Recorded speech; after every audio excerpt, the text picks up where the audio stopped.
Muy buenas tardes, doctor José Fernando Erazo Argotti.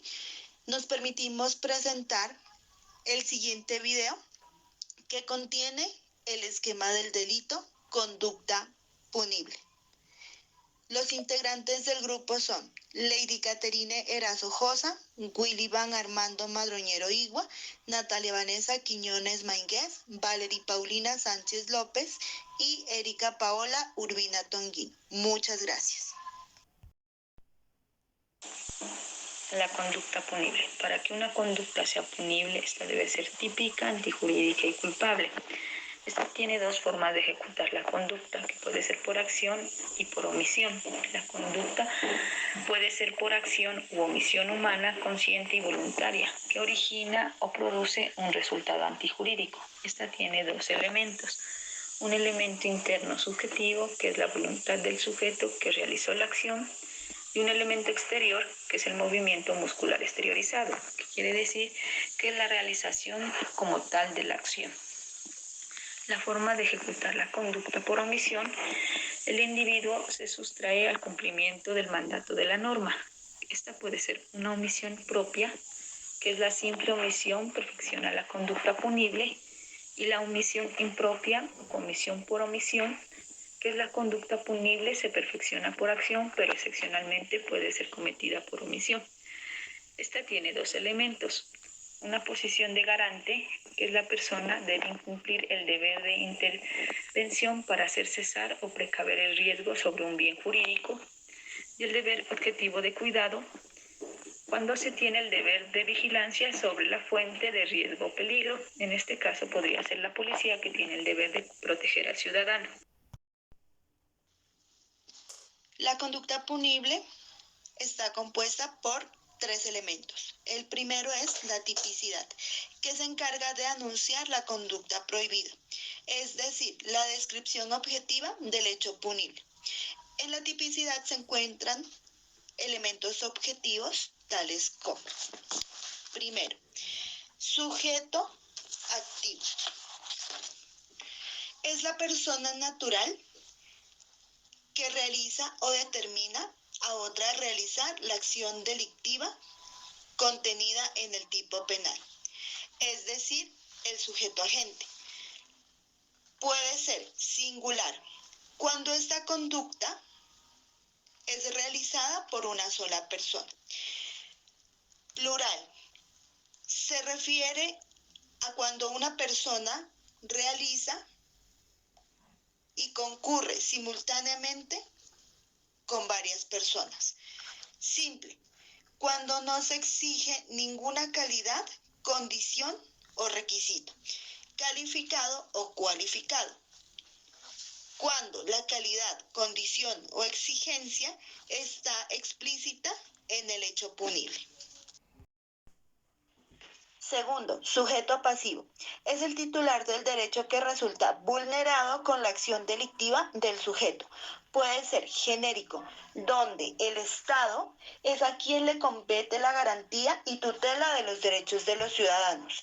Específico, es la persona natural o jurídica titular del derecho que resulta en peligro de lesión. Tercero, objeto. El objeto puede ser jurídico o material. Jurídico se refiere al derecho o bien jurídico tutelado. Ejemplo, la vida, la integridad personal, el patrimonio. Material es la persona, bien o cosa sobre la cual recae la acción delictiva del sujeto activo. Cuarto, conducta. Es el comportamiento que se describe como punible. Los tipos son acción u omisión.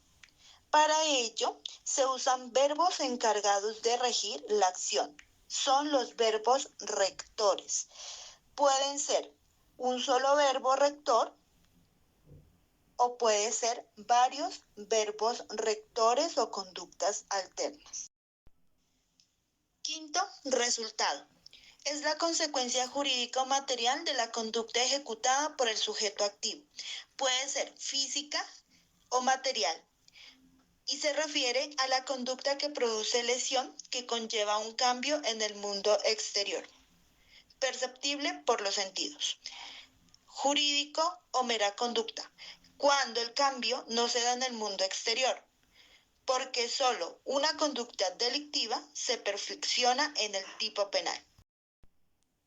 Sexto, causalidad. Es el nexo que debe ligar el resultado con la conducta. Se divide en nexo causal material, donde el vínculo material entre la acción u omisión y el resultado, en este la persona es la causa material de un resultado. También el nexo causal subjetivo o psicológico. Es una imputación psíquica fundada en el dolo, culpa o preterintención. Depende de la conducta y voluntad. Elementos o ingredientes de tipo penal. Estos elementos son los que el legislador diseña a una conducta delictiva para diferenciarla de otra. Y estos pueden ser descriptivos. Describen la conducta y se refiere a las personas o bienes que incluyen circunstancias de tiempo, modo y lugar. Normativos. Es la interpretación de los términos de tipo penal. Subjetivos. Exigen que la conducta tenga una proyección a fin determinado. Es decir, con el fin, con el propósito o con la intención de. Tipicidad subjetiva. Dolo. Se define como el saber, que es el conocimiento, y el querer, que es la voluntad, de todos los elementos de tipo objetivo. Se puede decir entonces que el dolo es conocimiento y voluntad de realizar un delito o una conducta típica. Lo anterior permite establecer que el dolo está integrado entonces por dos elementos. Elemento cognitivo, que es el conocimiento de realización de la acción típica, y elemento volitivo, que es querer realizar la acción típica. Dolo directo es la intención y conocimiento de cometer el delito, o sea, es conocimiento más voluntad más resultado. Este tipo de dolo es el agente dirige su voluntad de forma consciente a la obtención de un resultado típico antijurídico, ya por acción o omisión, que ha previsto y querido en forma directa e inmediata. Como por ejemplo cuando el que decide matar a su víctima llega a la puerta de su casa, la espera, la ve y le dispara al corazón. Dolo indirecto. Abarca las consecuencias no buscadas o no queridas por el autor, pero que se sabe que inevitablemente van a producirse.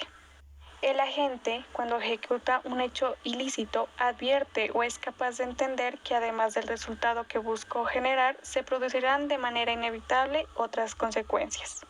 Dicho de otro modo, entiende que al cometer el hecho ilícito surgirán consecuencias necesarias e inevitables, que son efectos colaterales.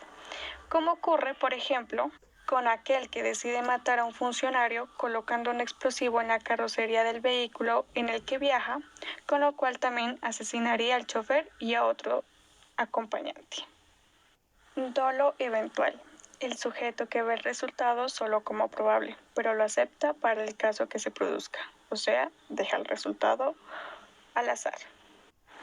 Es aquel que se produce cuando el sujeto se presenta el hecho como una posibilidad que podría llegar a ocurrir. No obstante, actúa aceptando dicha posibilidad. Como por ejemplo, el de una persona que le tira una flecha a un sujeto que tiene una manzana sobre la cabeza. Existe culpa cuando se realiza la conducta sin encaminar la voluntad a la producción de un resultado típico, pero este surge a pesar de ser previsible y evitable, por no ponerse en juego por negligencia o por imprudencia, las cautelas o precauciones legalmente exigidas. Modalidades de la culpa. Imprudencia. Afrontar un riesgo de manera innecesaria pudiendo evitarse. En este se actúa con atrevimiento, con precipitación, con ligereza, sin cálculo y sin precauciones. Negligencia. Implica inactividad o actividad que produce un daño, no hacerlo debido o hacerlo indebido. En este es la pereza mental o física teniendo que hacer algo, no lo hace. Es la omisión de la diligencia o cuidado contrario al deber de atención que tienen que presentar las personas en relación a las normas sociales de convivencia. Impericia. Actividades que para su desarrollo requieren conocimientos técnicos especiales. En este es la falta de experiencia o destreza, es la falta o insuficiencia de conocimiento sobre una actividad o una profesión, es la incapacidad técnica para el ejercicio de una función determinada. Preterintención. Este es más allá de la intención. El llamado delito preterintencional es un supuesto de tipificación simultánea de dolo y culpa. Se trata de una figura compuesta en la que el resultado sobrepasa el dolor del agente activo. En un primer momento, el agente realiza un actuar doloso que termina produciendo, además, un resultado culposo, con lo que se configura un delito preterintencional. La antijuricidad o antijuridicidad es uno de los elementos que compone la teoría del delito. Hace referencia al desvalor que caracteriza un hecho típico contrario al ordenamiento jurídico. La misma radica en incumplir lo establecido en la norma jurídica, lo que significa que es lo contrario al derecho. La antijuridicidad establece una comparación entre lo estipulado en el ordenamiento y la conducta llevada a cabo por un determinado sujeto.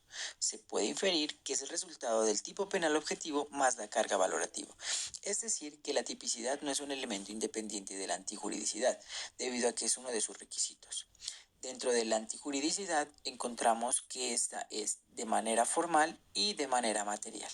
Antijuridicidad material es propiamente lo contrario al derecho, por cuanto hace la afectación directa, de modo que es el grado de ataque, lesión o peligro que se expone al bien jurídicamente tutelado.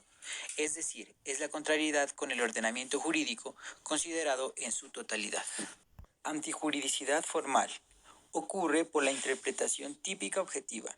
Dicho de este modo, si está tipificado puede ser antijurídica la conducta, es decir, es la violación de una norma emanada por el Estado.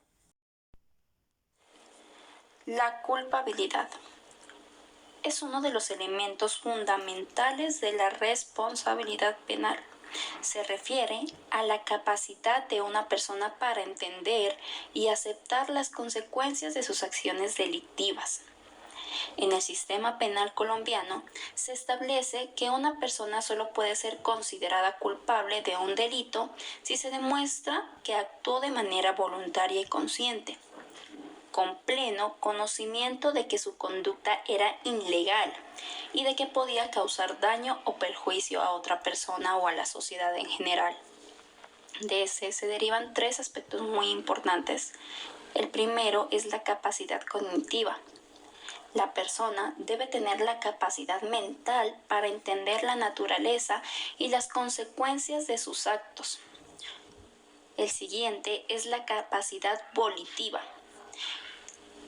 La persona debe tener la capacidad de actuar de manera voluntaria, es decir, sin ser coaccionada o bajo amenaza. El siguiente es la conciencia de la antijuricidad. La persona debe ser consciente de que su conducta va contra la ley. Bueno, después de esto es importante destacar que el sistema colombiano también reconoce la existencia de causas de exclusión de culpabilidad, como la impunibilidad por las razones de enfermedad mental, la legítima defensa y el estado de necesidad, entre otros. Estas circunstancias pueden eximir o atenuar la responsabilidad penal de una persona, dependiendo de las circunstancias específicas de un caso. A partir de la culpabilidad se deriva en tres partes, el cual es el juicio de imputación, en donde en la etapa del proceso, se evalúa la evidencia que presenta ante el fiscal y los argumentos de la defensa para determinar si existen indicios suficientes para atribuirle a una persona la comisión de un delito.